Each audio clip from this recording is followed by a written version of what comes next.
Bonjour ou bonsoir à tous, me revoilà après une petite parenthèse de quelques mois, grosse parenthèse.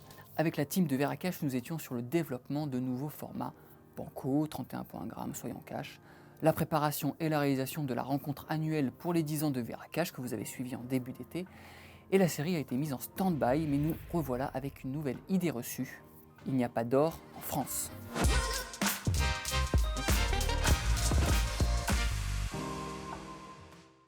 Dans les épisodes précédents, je vous ai fait un rapide classement des pays extracteurs producteurs d'or. La France n'y apparaissait clairement pas, car dans les derniers relevés de l'USGC et de la World Mineral Statistics, nous pointions à la 48e place et seulement grâce à l'extraction en Guyane française. Mais là, on va se focaliser sur la France métropolitaine et savoir s'il y a de l'or ou non dans notre pays.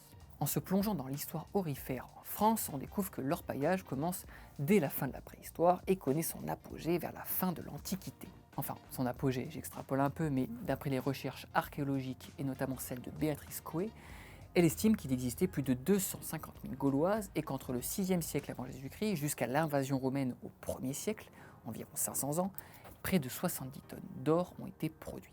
Et cet or gaulois était connu dans tout le monde antique, très présent dans le commerce, la fabrication de bijoux, d'offrandes, d'objets, il attire toutes les convoitises. C'est ainsi que Rome, qui était très pauvre avant sa conquête impériale, envahit la Gaule, pille et épuise les mines gauloises.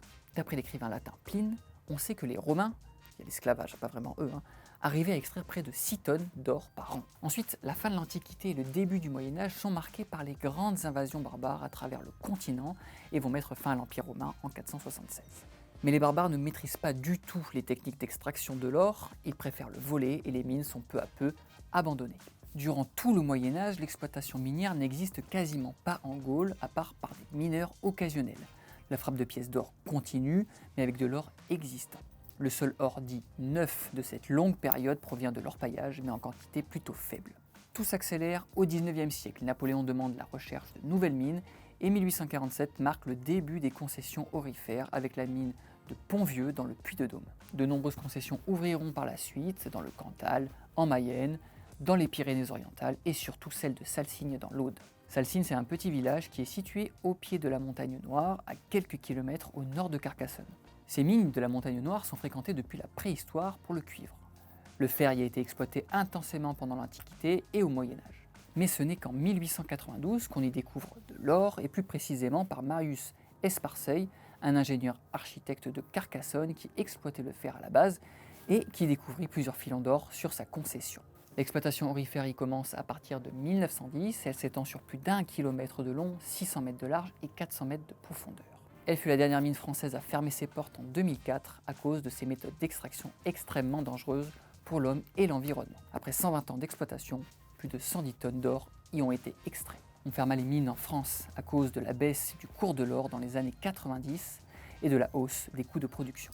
Voilà ce que je pouvais rapidement vous dire d'un point de vue historique, et selon le Bureau de recherche géologique et minière, les réserves d'or dans les sous-sols de France métropolitaine sont estimées à plus de 50 tonnes, dont près de 25 se trouveraient encore dans la mine de Salsigne. Une autre partie de cette réserve se trouve donc dans nos cours d'eau et nos rivières. Et on pourrait se dire, let's go, prenons notre bâté, notre tamis et tout notre équipement du parfait chercheur d'or. Bah oui, mais non. En France, ça ne se passe pas du tout comme ça. Tout d'abord, certains départements interdisent tout simplement l'orpaillage de loisirs pour des questions environnementales. Ensuite, de nombreux départements appliquent un encadrement strict à l'orpaillage. Il faut demander une autorisation en préfecture, pas une déclaration, en précisant la période et les cours d'eau souhaités. Il faut également s'engager sur l'honneur à respecter un certain nombre de règles. Respecter l'article L214.1 du Code de l'environnement, utiliser uniquement un matériel artisanal et manuel, aucun type de motorisation, remettre en l'état les lieux prospectés dans l'état initial, et enfin, en cas de domaine privé de certaines zones, prendre contact avec le propriétaire afin de lui demander un droit de passage. Mais où donc chercher de l'or ?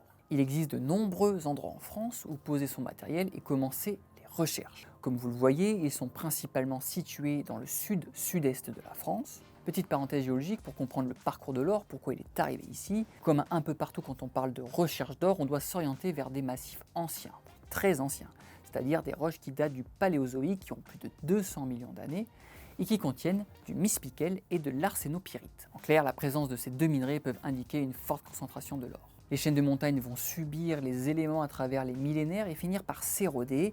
Ces deux minéraux vont se retrouver dans les cours d'eau qui descendent au pied des montagnes.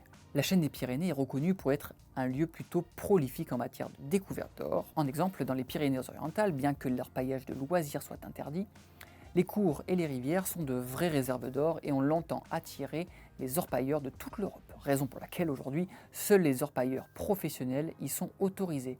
Et justement, en juin 2020, un salarié de l'entreprise d'orpaillage Gold Digger Shop est tombé sur une pépite d'or de 2,24 grammes. L'emplacement exact de la trouvaille n'a pas été révélé. Logique. Ailleurs dans les Pyrénées, vous pourrez tenter votre chance dans l'Adour, le Gave de Pau, la Neste ou encore le Salat. L'or y est majoritairement de l'or de cru, c'est-à-dire de l'or qui s'y trouve sur les 20 premiers centimètres une fois qu'on a évacué tous les premiers galets de surface. Mais c'est dans le Massif central, et plus particulièrement dans les Cévennes, que l'activité aurifère est la plus connue car l'orpaillage est assez facile à pratiquer et surtout il y a de l'or. Le Gard et l'Ardèche possèdent les cours d'eau les plus aurifères de France. En Ardèche, le Chassac a une sacrée réputation, c'est ici que fut découvert en 1889 la plus grosse pépite d'or connue trouvée en France métropolitaine, 543 grammes. Enfin, dans le Gard, il existe même un camping, le camping du chercheur d'or, sur les bords de la rivière du Gardon, où trouver des paillettes d'or n'est pas rare. Il existe même des championnats de France et d'Europe. Pour conclure, il y a bien de l'or dans nos sols en France. Après, il est évident que notre production d'or et nos réserves n'ont rien de comparable avec des pays tels que la Chine, l'Australie ou encore les États-Unis. À titre de comparaison, la Chine, premier producteur, a extrait près de 370 tonnes en 2020, alors que la France métropolitaine n'en a extrait que 180 sur tout le XXe siècle. Voilà, un épisode très histoire géo, mais j'espère qu'il vous aura plu et intéressé. Et peut-être, si vous trouvez dans un coin de ces lieux aurifères, vous irez faire quelques recherches, qui sait. Sinon, n'oubliez pas de vous abonner, d'activer la clochette pour connaître les dernières infos Veracash, voir nos dernières vidéos. Si vous avez des questions sur l'or et les métaux précieux, n'hésitez pas à les mettre en commentaire sous la vidéo, on fera en sorte d'y répondre. En attendant, je vous dis à très vite.